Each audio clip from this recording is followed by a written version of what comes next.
অতীত নিয়ে ভাবতে ভাবতে ভবিষ্যৎ শেষ করো না। এক লাফে কোনোদিনই তুমি বড় হতে পারবে না। এর জন্য তোমাকে সময় দিতে হবে এবং পরিশ্রম করতে হবে। কারোর সঙ্গে কারোর মতের মিল নাও হতে পারে, কিন্তু কেউ কারোর শত্রু নয়। জীবনে একা থাকতে শেখার দরকার আছে, কারণ সবচেয়ে খারাপ মুহূর্তগুলো একাই কাটাতে হয়। সঠিক কর্ম মানে এটা নয় যে তার পরিণাম সব সময় ভালো হবে।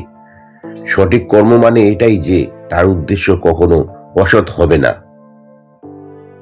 নিম পাতা তেতো হলেও যেমন শরীরের পক্ষে ভালো, তেমনি কিছু মানুষের কথা কঠোর হলেও তোমার ভবিষ্যতের জন্য ভালো। চোখে কাঁদলে তো সবাই দেখে, কিন্তু মন কাঁদলে কেউ দেখে না। বয়স অল্প হলেও কষ্টটা ভীষণ পেলাম, আর কষ্ট পেলাম বলে বাস্তব অভিজ্ঞতাটা পেলাম।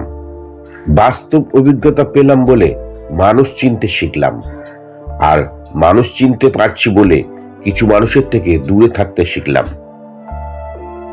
ক্ষতের দাগ শুকিয়ে যায়, কিন্তু স্মৃতির দাগ রয়ে যায়।